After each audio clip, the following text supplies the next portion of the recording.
Hey guys, so I'm excited to do something new today.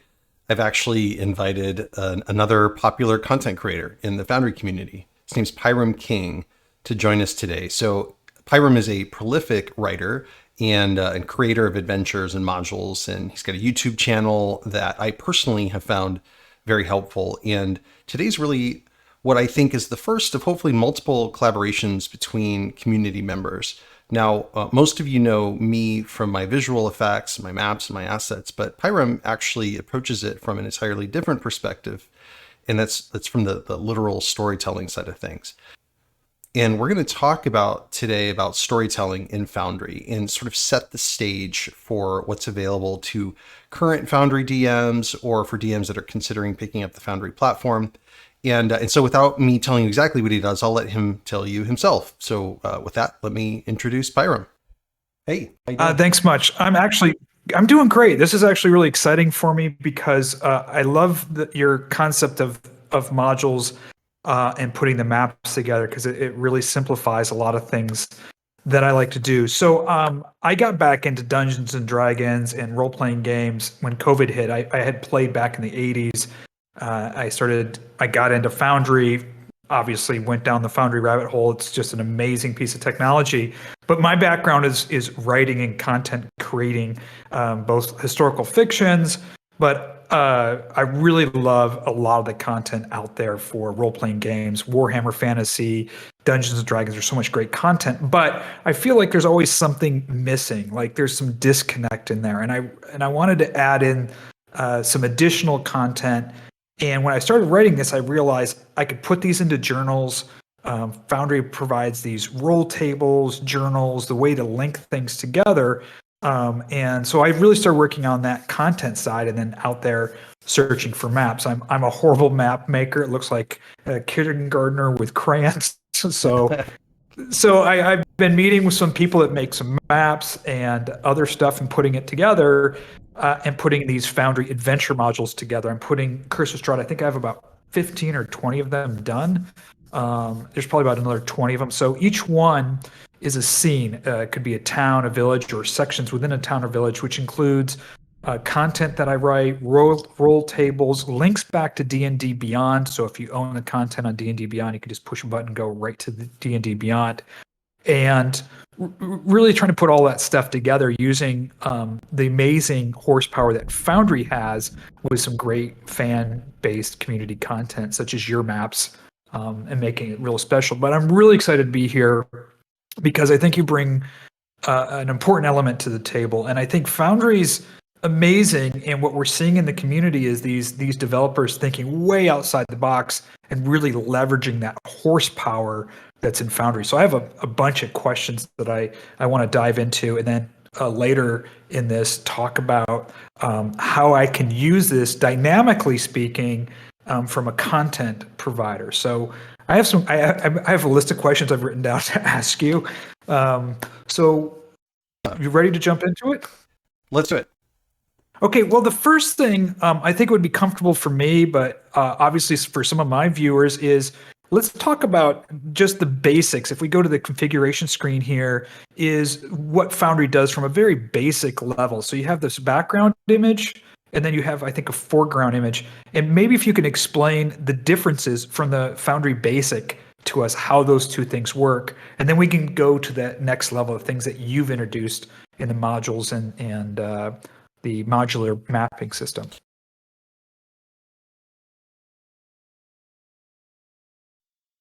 Yeah, so there's a lot of innovation with Foundry. I haven't seen anything else that quite does what it does, in large part due to Atropos and his team of developers have created a really modern, effective, innovative platform, but also because they've intentionally created open APIs upon which an army of talented developers have built on top of it and have created an innovation engine that is really pushing the boundaries of VTT. And what happened in the last month or two is the introduction of a foreground.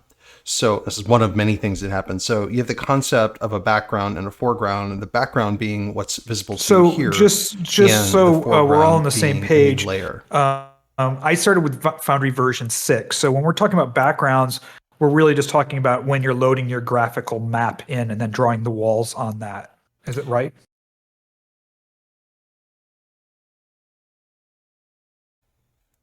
Yeah, that's right. There hasn't really been a concept of anything other than a background up until now. All the tiles, tokens, sounds, lights, everything placed on a single layer. And essentially, you're building two-dimensional scenes, right?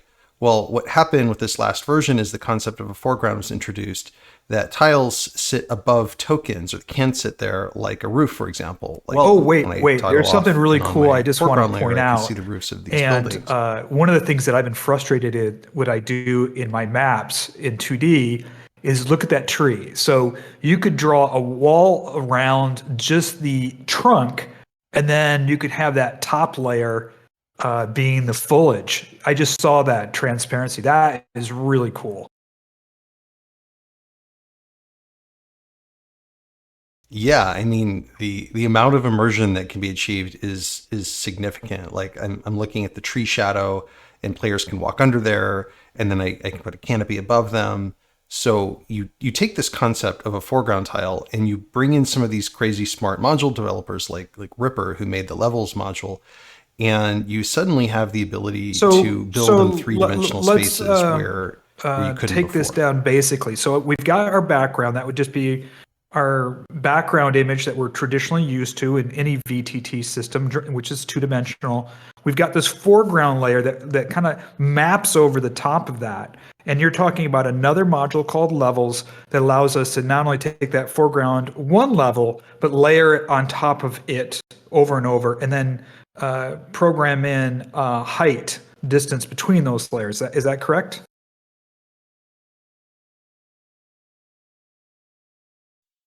So I've opened up the layers UI, and you can actually see in this map there are 4 stories of levels defined.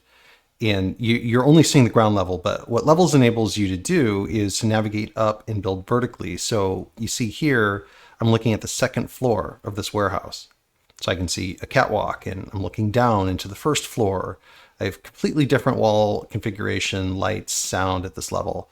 And if I open up my wall tool, I see this wall configuration, but if I go to my third level, I have an entirely different configuration, different tile. So, my rogue can climb up onto this patio and sneak into the top floor, while my other players navigate a completely different path, all on the same map. So all of my tokens are now aware of what level they're on, and depending on which token you've got selected, that token will have a completely different A quick experience question. I of the mean, map I've done a lot than of another walling. token. When you're drawing the walls on the third level or the second level, how does Foundry know that I'm drawing a wall on the second level and not the first level?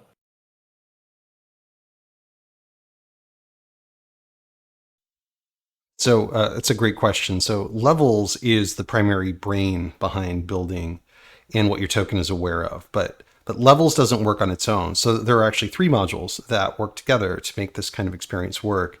The first one is, of course, levels, which we talked about from Ripper. Second one is also from Ripper. It's called Better Roofs. And what Better Roofs does is it creates the ability for tiles to hide and occlude in better ways than what Core Foundry does. So, for example, Better Roofs lets you see the roof artwork when you're standing outside the building, rather than hiding it behind a wall line of sight. Or it's helpful in making certain tiles perform or appear in different scenarios, like when you're working with balconies versus just a floor or an inn. Those tiles have to do different things and appear in different situations. And then the last thing to answer your question is wall height. It's the third module in the triumvirate, and it does something very basic but very powerful. You take a wall like this wall, for example, and if I open up the config for it, this wall can only be seen by a token that's standing between level 20 and 29. So think of this like feet in the US. So my third level and everything in it is defined by this range of three-dimensional space. So it's 29, not 30, because you have to discretely define levels and you don't want them overlapping. But essentially, everything fits inside this, and anything that fits inside this altitude range Wow. becomes So visible to tokens when you opened up relative to this the space. wall itself, the wall height module adds that additional window inside there that shows you the height. So that's cool. That's really cool.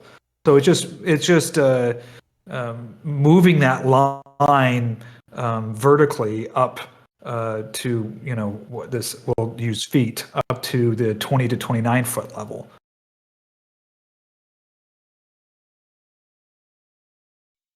Yeah, and if your token is not at that level, then they just won't see a wall there. They just won't interact with any wall at that level. I did just bring up the config for this tile just to show you, and you can see this tile is also defined by these two altitudes. So it's sitting at the same level as the walls. So this tile then also becomes visible when tokens are standing on top of it. I know this may sound complicated to some, but I have multiple tutorials on my YouTube channel on how to do this. And Yeah, so frankly, technically each one is a tile or individual picture that you're drawing the walls on, and you're just layering those on top of each other. I mean, that I think that's that's right. A significant game changer in the VTT space, because now you're actually dealing with 3 dimensions. I mean, I just saw the trees and was kind of just shocked to thinking of all the X's I draw to represent with the masking walls just to represent the trees. This with the trees alone, this is just really cool.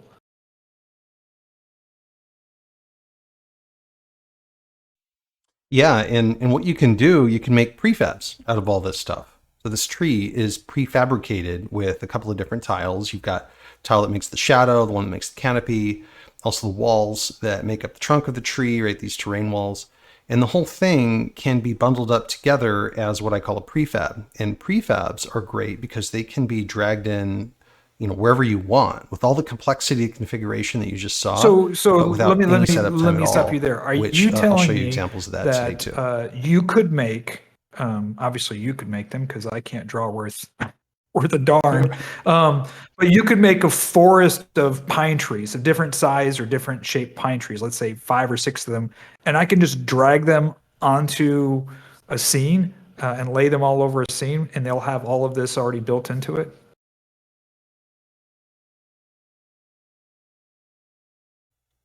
That's right. In fact, these are just trees that I have as prefabs.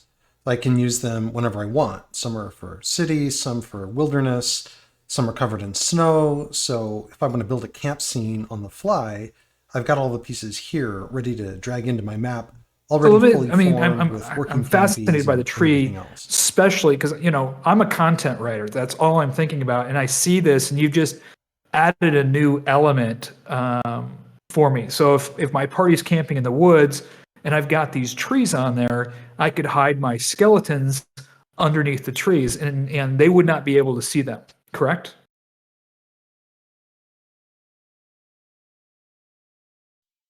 Right, until you want them to be discovered. Yeah. So I use this as an analogy, right? So this is Matt Mercer for those of us who follow Critical Role. He's a great storyteller, and here he's designing a battle map for an upcoming scene. And he may use this battle map depending on what his characters decide, of course. But he has the ability to create what has become a hallmark of his storytelling, and that he creates these spaces, these 3-dimensional spaces, and sort of tactically interesting things for players to do. Of course, he's just using pieces here. He didn't actually design these towers, but he bought the set and has designed these things for when it comes time to bring out a 3-dimensional space. Now, I love theater of the mind, and you do some of the best theater of the mind stuff, especially when you pull in like images and effects. And that's where I spend most of my time, when I do my own games. But when it's time to do a battle map, the ability to do this in a digital space. As you know, I'm doing these Curse of Strahd really modules, and I have 20 plus of them. I can, because I'm a Patreon member of yours, obviously.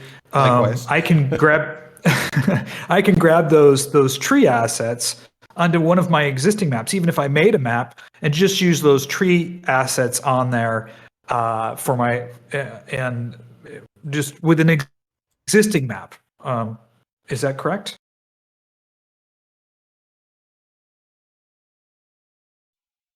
Oh yeah. That's the power of it. Like I can literally drag a tavern onto an existing. That's just wilderness. That's amazing. Map, that's a game changer right here. So let's go through. Why don't you demonstrate? And I know we've talked about this, and I'm just this is new for me. Why don't you show me the bar scene that we have here, and explain to me? It's a module that you've created of the bar scene, but let's go through it. If you could take a token through it so we can see these different levels in action. Let's walk through this this map here that we have of this inn. So, and as you go through it, I might ask some questions here. So we have better roofs going on. Sounds good.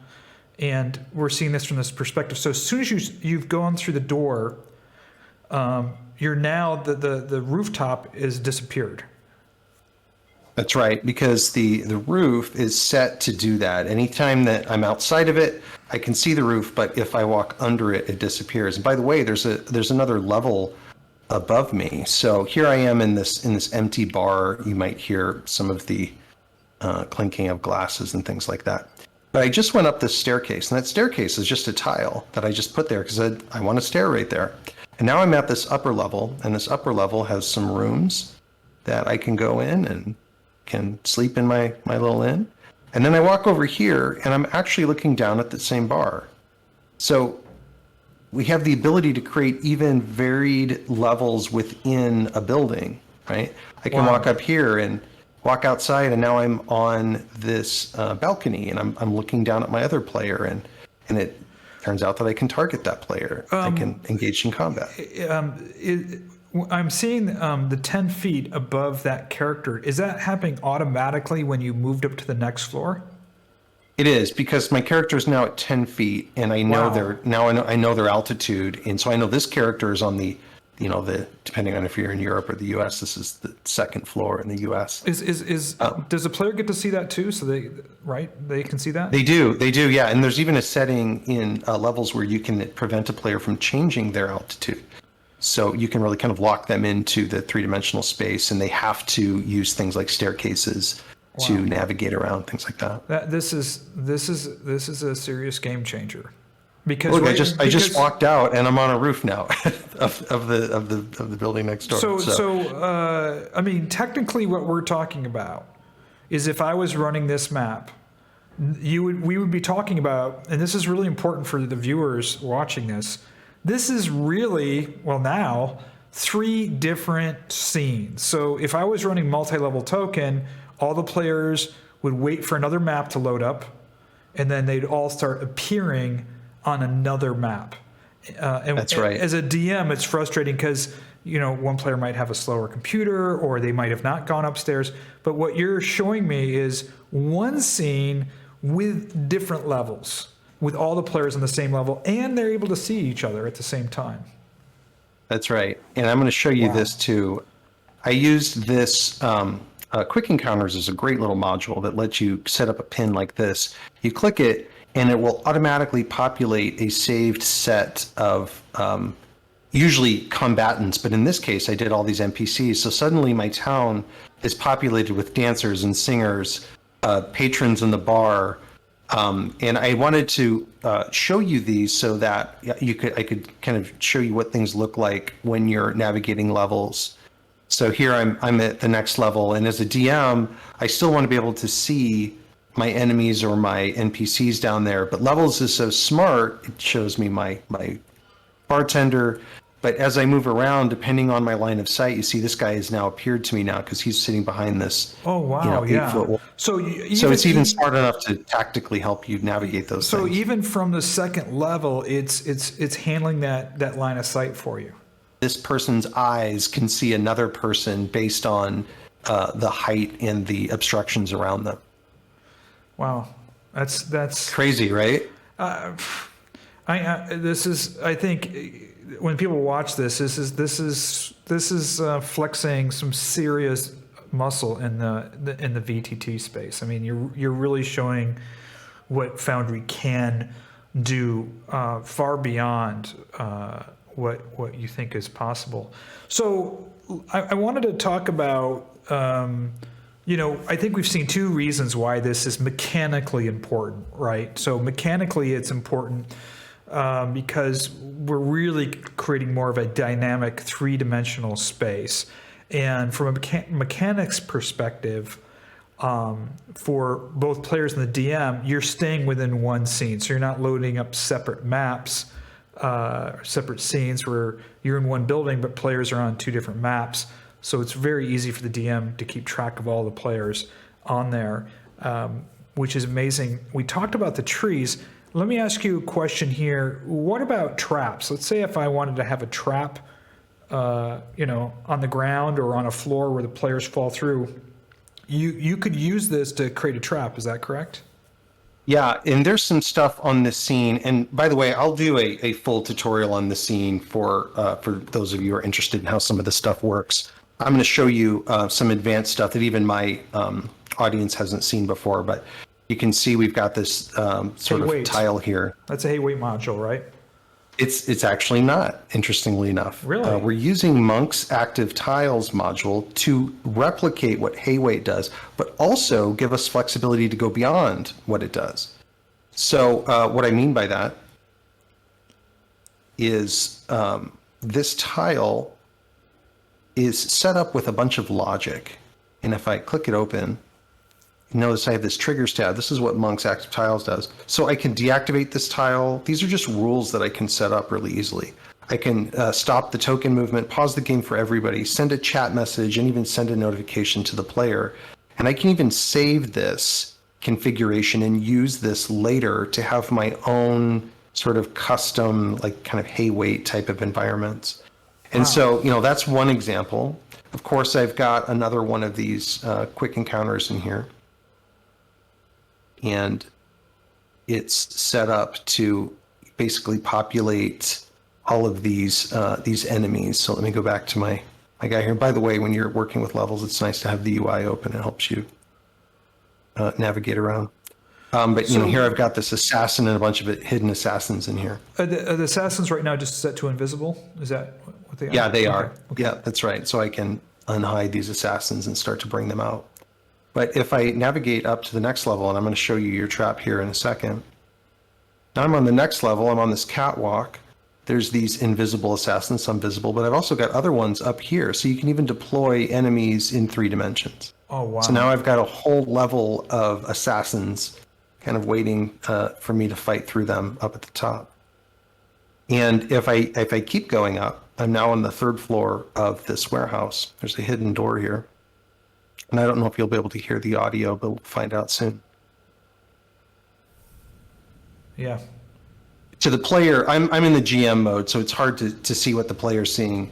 But for the player themselves would see this. There's a flame gout that comes out. I can see and the then, flaming. Yeah.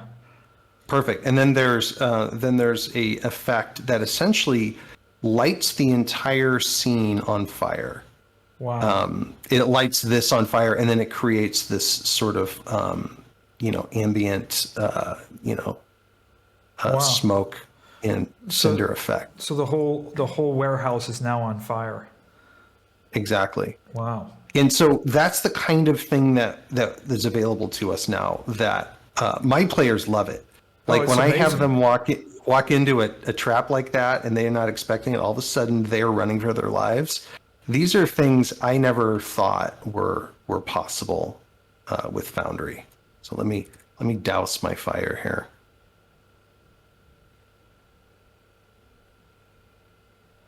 That's amazing. So you've triggered the triggers triggered these flaming effects and changed the entire the dynamic environment. I mean, so I want to ask you. One of the things, obviously, you're very well known in the Foundry community for building these modular-based buildings that are generic enough that whether you're playing in a D&D campaign or a Warhammer campaign or whatever campaign you're playing in, you can use these modular buildings to build a tower or a village. Why don't you? I'm just curious in your philosophy in building these. Are you setting a perimeter of walls and saying, okay, I'm going to make a building that's 20 by 30, and then I'm just going to change the interiors, and I'm just going to be able to layer those on top of each other? Is that the concept? So I can Yeah, I say, you know what? I want to create a tavern, and I've got all of these tavern pieces now that I can basically assemble what I want. I can put a music stage in here, but this music stage could be a fighting pit. There's an asset for that. It could be a yawning portal if you've done Waterdeep. I have different kitchens I can plug in. So I decide what I want, how I want it laid out. I can build, I mean, I've got a 6-story inn that uses the same components here, but it builds up, 6 stories. It's thinner, it's tall and thin, right? But I decide like what I want thematically for my space, what my battle's going to be about, and then I have just tons of assets to go and try to build what I want. So maybe I want I want an Undertaker, right? And I'll just drag an Undertaker onto the map because there's something in my story that will involve it. And I should have put this level 1. So when I've got now an Undertaker that I can then fit into my map somewhere. So you're building these not as tiles, but as these building assets. So when you're dragging it in, you have ones that already have a couple of layers and a roof on it already. Yeah, exactly. Right. If I go to my modular stuff and just show you some of these things, here's like a warehouse layout, and there's a few of them, and they all can drop in with walls already set up, and I can rotate them around, and I can basically make big and large warehouses depending on what what I want to actually do. I've got theaters. Wow. With stages, and like here's that stage that you saw earlier, but I can drop it in a fighting pit, or this is a yawning portal. Here's the fighting pit, and for me as a storyteller, I don't really want to be encumbered by what I can find on the internet. I want to just like build the thing that I need to build, and I have to do it relatively quickly. I can't spend hours and hours in Dungeon Draft, making a taverns the way I want. Well, I think you should change your handle to Lego Master, because these look like, this technically you've built the Legos for Foundry. You just take a bunch of pieces, stick them together, and you can have a unique inn, or a unique house, or a unique building or mansion by just layering different ones and connecting them together. Now, do you have a certain size footprint that you run standard, like a 10 by 10 or 20 by 20? Yeah, so I recommend, if you're going to build in 3 dimensions, remember it's like stacking maps on top of each other. Right. So, if you're going to stack maps on top of each other, you can't build giant 10,000 by 10,000 maps, right? You're right. In terms of grid size, you're going to want to generally stick to 34 by 34 is my standard. Am I looking at really 4 different tiles that are just connected together? Yeah, I'll show you. So let's just go to my tile tool here. And here's my wall. Okay. Oh, wow. Right. This wall is set with settings so that my players can pass under the wall rather than over it. But under my wall is, if I go to my background tiles, I can grab this. This is just a piece. Wow. And it's all prefab together, so you don't have to like make it, although you can take all these tiles and you can build your own prefabs. And I even have Dungeon Draft files where you can go in and like literally customize this whole thing, put it into a tile, bring it into Foundry. My whole thesis is like you should be able to create what you want. And but yeah, these are just pieces. Even this door is a piece. And this door is meant to be able to cover a wall to create an egress, right? Where maybe I didn't have one before. So I got another. I was just playing in Salinka Pass, which is in Curse of Strahd. If you're familiar with it, there's a bunch of steep cliffs. It's snow-covered cliffs. Can you use this concept to create cliffs? Like I'm on the edge of a cliff, and then maybe I go up 10 feet. There's another cliff. I have my players going up to this giant rock nest, and I was thinking maybe I can use your system to build the mountain. Do you know what I'm saying? 10 layers or 8 layers high. Yeah, you absolutely can. It just popped into my head as we're doing the demo, and you're explaining this to me, that that could have been done using this system so that the players can actually move up one level at a time. Yeah. So, okay. So, using an example of, can I build other layers? So this map is again made with pieces. Let me show you one of these pieces. So this is just an elevation tile to help create elevation change, right? Just to help make the map more interesting. Right. And then using walls, I've got, I've restricted my players. My players can go jump off the wall, but they can't necessarily climb back up it without a roll, right? And so I'm just using walls to create, again, more variation of layers. Now, for what you want to do, like if you wanted to build something that you could use these same principles. You use walls for some of the creative sort of leveling, but once they get to a place where they can actually go up to a level and you've got a tile that represents that level, then that's how you can absolutely use levels to be able to do that. So, here I'm walking into this sort of courtyard. There's this, it's basically like a mansion that I can walk into. There's the mansion's up above. There's sort of some living quarters. But, if I want to go up to the next level and all of a sudden there's some, sorry, I guess this is an inn. I forget what I built. But now I'm up at the next level. But yeah, these things, as long as you've got discrete tiles for your levels, you can absolutely use the system. You could have, 5 levels up and at the top is a nest of a rock or something like that. This is exactly how you use this kind of stuff. All you have to do is be able to isolate the pieces into tiles. Right. Like this roof. See how this roof has like some, it's just a tile. It's a single tile. But once you've got that asset, you can do a ton of stuff with it. Wow. And I show people how to do that in Dungeon Draft too, by the way. Wow. I mean, I don't even know what to say. I'm just, I'm thinking about the trees. I'm thinking about the rock nest. I'm thinking about the inn. One of the things that for not only a dungeon master but a content creator, we're looking at a couple of different things. Number one is the fluidity of this, meaning that you're not waiting for another map to load. They're not, respawning. You're not dragging them and adding them to another map. They're just on the same map, and the tile beneath them is changing, representing the different levels. So you have this fluidity where you're not breaking the narrative of your story. The second thing is you can have the party split, which, that's a huge issue. I know for a lot of VTT people, even including myself, is when you have 2 separate maps and one player's on one floor, another player's on another floor, you're technically splitting the party in the system. Here you're not. The party's all on the same scene, which is amazing.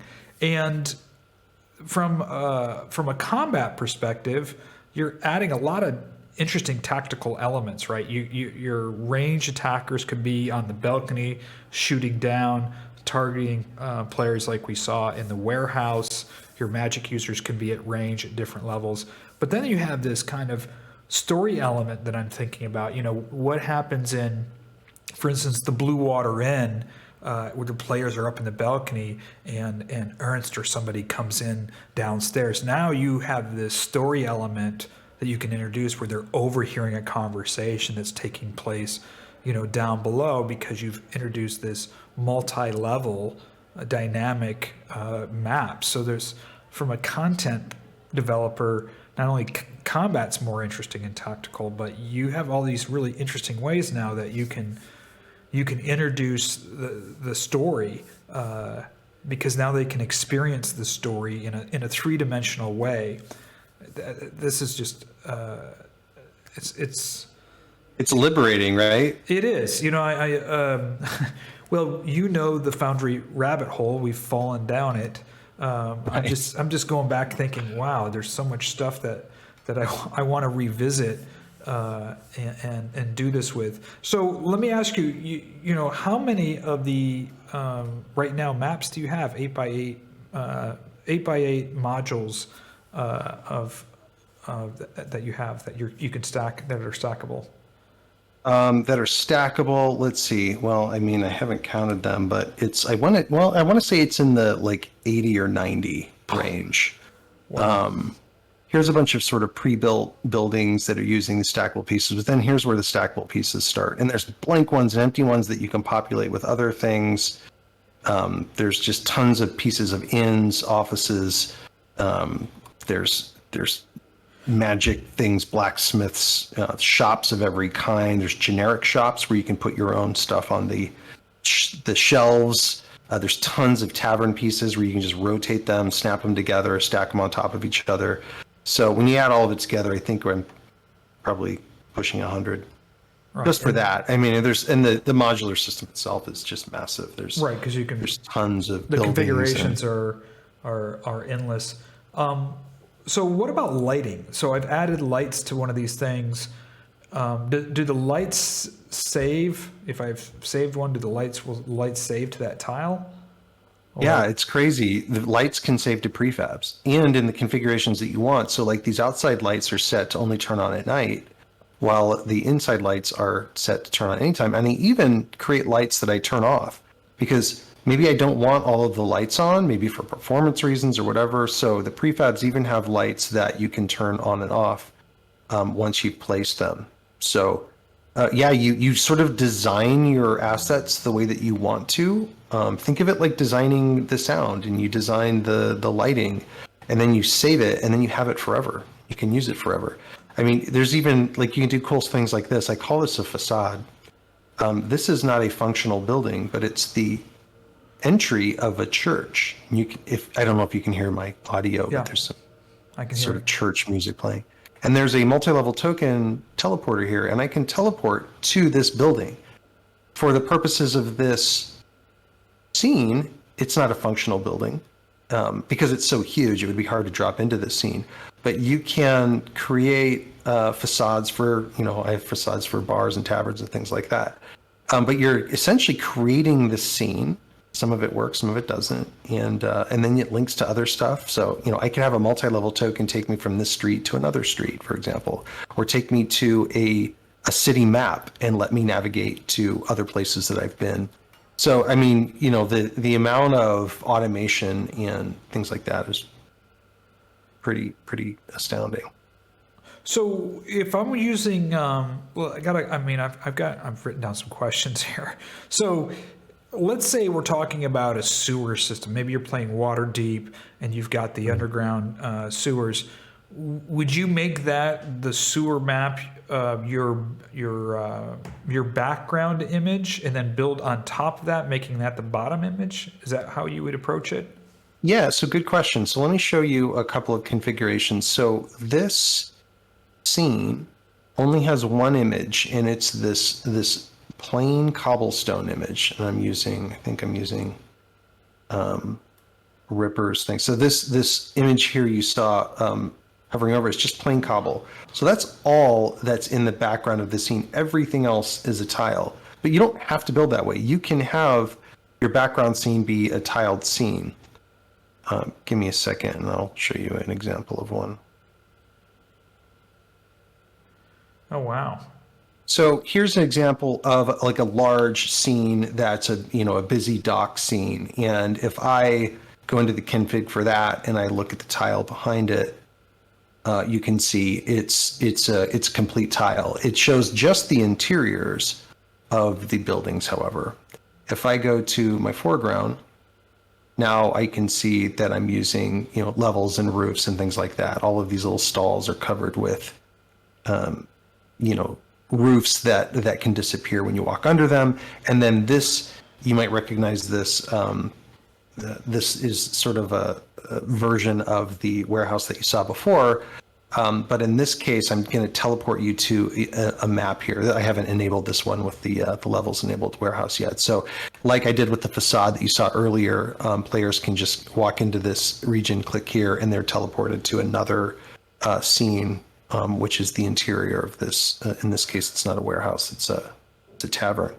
But this is like how you take some of these things and you blend them together and you create what you want. But even with this, I wonder if I have a ship. Let's bring in. This will be crazy. That gets me all excited because all I'm thinking right now is this work I'm writing for Ghost of Salt Marsh. I'm thinking. I know, right? Yeah, I gotta get these ships going. Some big. Epic. So let's drag a ship into our dock here. Oh wow!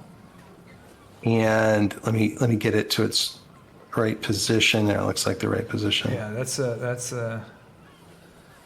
So Wow.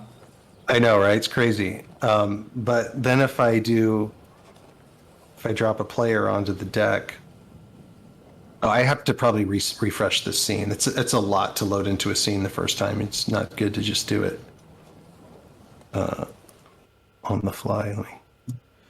So that you have actual ships that have multi-layers, like a building. So you could have a water as your background image, and you could drop a ship on top of this, right? Exactly. Wow. So let me grab my guy again. All right, so now I'm on the deck of this. This is actually a 6-level galleon, if you can believe it. Oh, wow. I can go into it. I can navigate down here. I can jump down into the hull of it. Wow. I can't jump down to the hold yet. I didn't enable it. But isn't that crazy? That is awesome. So I can go up to the crow's nest. Oh my gosh.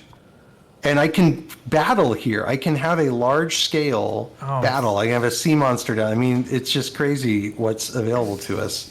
Oh, but anyway, so wow. Crazy, right? Oh yeah, that's epic. That is very, very, very cool. So let's talk about what's available. I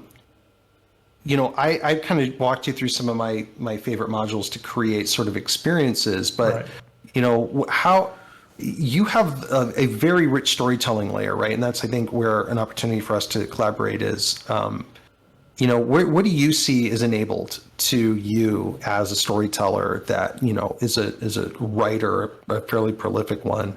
What can you do with Foundry that you couldn't do?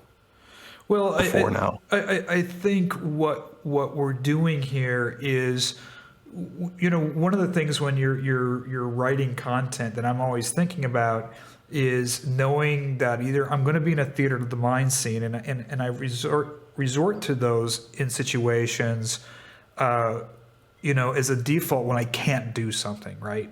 It's impossible to do this within Foundry. So you've opened up with this a lot of things that I could not do before. And so what are those different things? Well, one of the things that I think is important in role-playing games is how do I incorporate the environment? And it's very hard to do typically, not only on the tabletop. We saw Matt Mercer do that with some three-dimensional physical buildings, but traditionally in VTT, you've got walls and dynamic lighting. And so you don't have that three-dimensional experience. This changes everything. So not only is it making it more fluid, but now I'm thinking about forced encounters that I couldn't do before, right? So where you have fighting in the forced encounter in line of sight. So the problem, I'll give you a perfect example. The problem of a typical forced encounter, if you want to block line of sight, you're going to use the masking walls a lot to, I usually draw an X over the tree, so they can't see beyond the foliage of the tree. But that screws up the combat encounter significantly. So I have to always think of combat encounters when I'm in the woods more in open locations because the way walling works. So this changes this tremendously. So my forest combat encounters, now you're able to hide enemies underneath the foliage of the tree, and think about how that might be partial cover, for instance. You have the ability to maybe climb up into the tree, so you've got maybe bandits up in the tree. When you read some of those great fantasy stories where the party's traveling through the woods and the elves or whatever, or the drow or whoever it is, the bandits are up in the trees, like a Robin Hood scenario where they're firing arrows down. So now you have a really interesting tactical combat where you have these people in trees. You can do that here. So you and we're in the same business. We are creating experiences, and we're both DMs, and we're both doing it for our players because I want that moment where their jaws drop and they go, "Oh my gosh, that was amazing and that was fun." Right. And and it's all about the story. It's really not about the pieces and the things and the whatever. It's about the story, and it's about the experience we give them inside of that story. So anyway, So I hope everybody enjoyed this conversation today. I don't know, we may make this multiple parts because we have so much to talk about.